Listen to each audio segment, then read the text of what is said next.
Baristo! Yes, friend, yan ngang muli ang kanta na para sa mga mahilig magkape dyan, yung mga laging kinakabahan, yung kaunting kaluskus lang akala mo agad kung sino na yung dumaan. Baka mamaya may multo.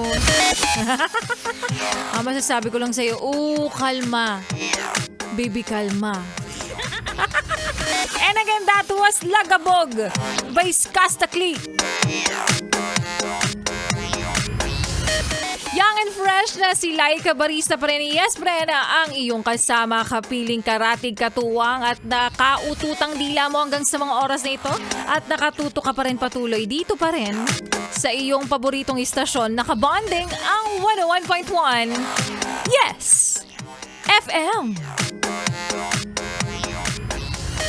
Yes, friend, kanina nga ay napakinggan po natin ang kwento ng ating Laika Barista Moments na pinamagatang Sobra pa sa sobra. Sana kung may susobra na lang. Yung sweldo na lang sana. Which is true naman, di ba? Tas hindi lang sobra. Sobra pa sa sobra.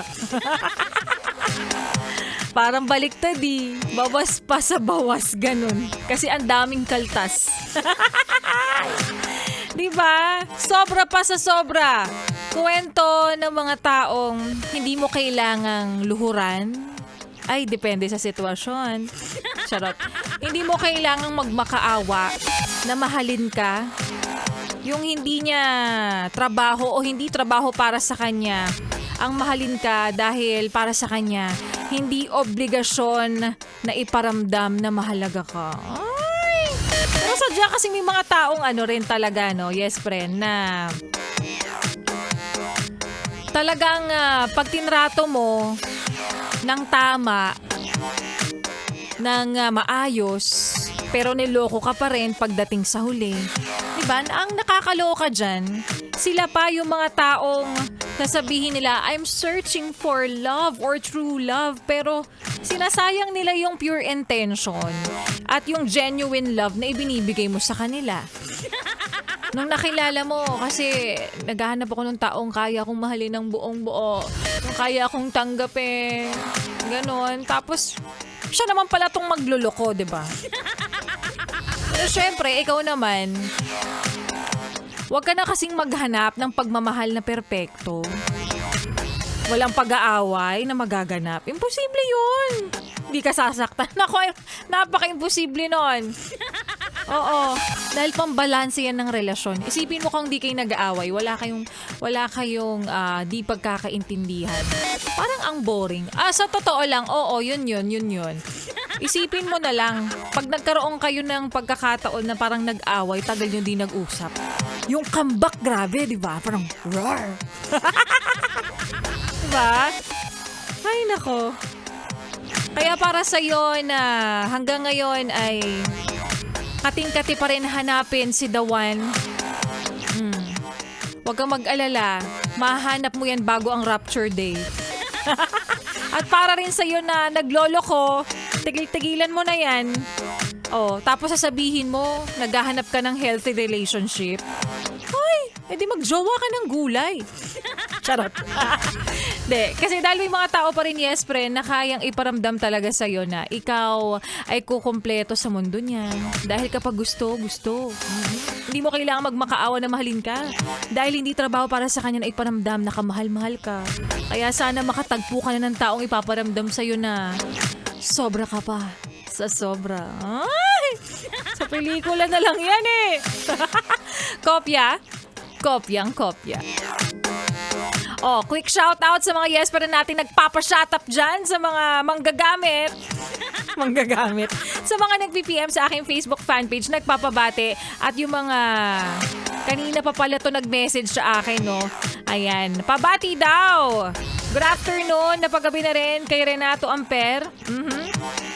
Miss Laika, traffic po dito sa Quezon Avenue papuntang Quezon City Circle. Actually, yung traffic ngayon, parang medyo Friday feel siya. Oo. Hindi ko sure kung dahil ba may mga ilang ginagawa na namang kalsada. Ay, alam ko na kung bakit traffic dyan. Kasi nga, di ba, ginagawa yung sa may Kamuning. Baka yun nga yung dahilan. I'm not really sure. Oo. Check mo na lang.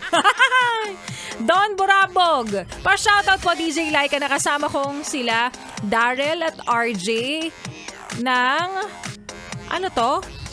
Lighting Philippines. Ano to? Opel o Ople? Ingat sa inyong biyahe. Alfred Marcelino, of course, na steady laging nakikinig sa 101.1 Yes FM. Maraming salamat sa iyong pakikitutok. At kay Nel Karinan, hello po DJ Laika, pabati ako bago ko umuwi. Ingat sa iyong biyahe.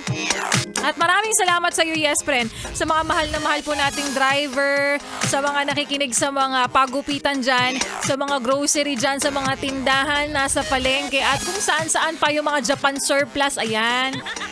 Yung mga ramenan, yung mga parisan, maraming salamat sa walang sawang pakikitutot sa 101.1 Yes FM. Pero hindi matatapos ang entertainment na ibibigay namin sa inyo dahil susunod na ang programa ni Ganda Wanda, 6 to 9 p.m. Kasama rin syempre habang ang eksena mo sa biyahe ngayon ay bumper to bumper, yung ina-expect mo na 250 lang ang iyong babayaran sana na bill sa taxi. Pero umabot ng 450. Oh, wow! Round trip yan. Kasama rin ang susunod nating kanta na para sa mga nakaharap sa salamin. Salamin, salamin, ipakita sa akin ang pinakamarupok sa buong lupain. Charot. Kaya naman here, Salamin, Salamin by Vinny. Dito pa rin sa iyong paboritong istasyon na kabanding ang 101.1 Yes FM.